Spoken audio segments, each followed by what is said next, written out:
وہ جو کچھ مانگے گا وہ اسے ملے گا۔ حضرات ہم نے کیا ہم نماز میں کیا مانگتے ہیں؟ ہدایت مانگتے ہیں، جیسا کہ اس کے آگے آئے گا اہدنا الصراط المستقیم۔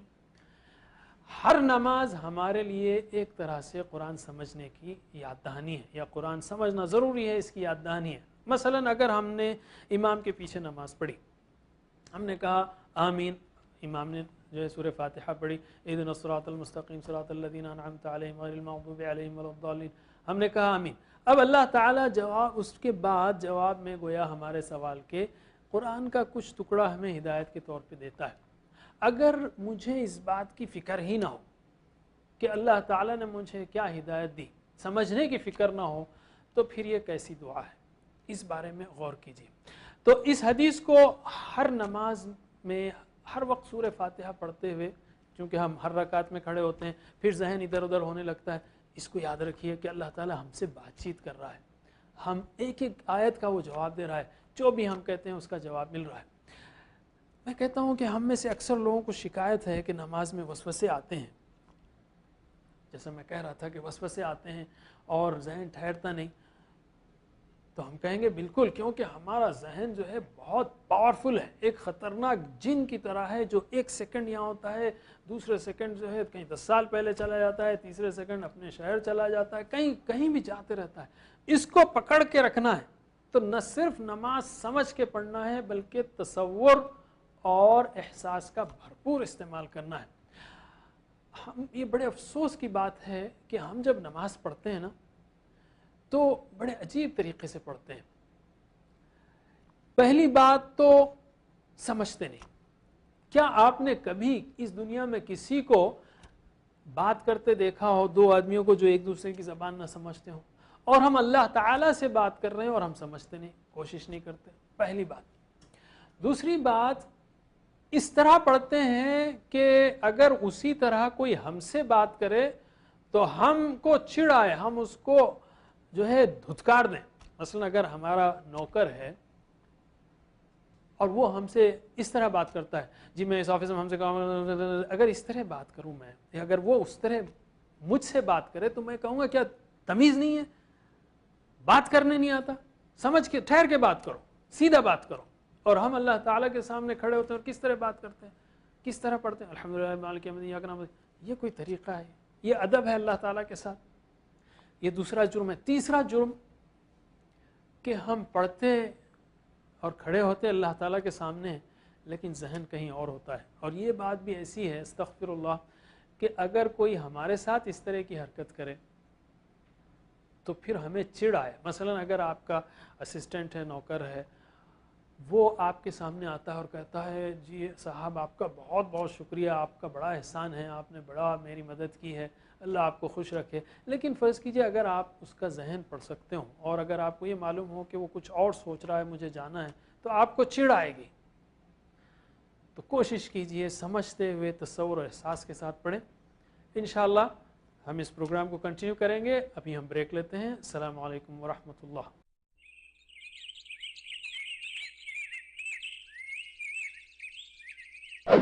Brothers and sisters, Assalamu alaikum wa rahmatullahi wa barakatuh. Welcome to our course, Understand Quran and Salah the easy way. The easy way. يقولون they are.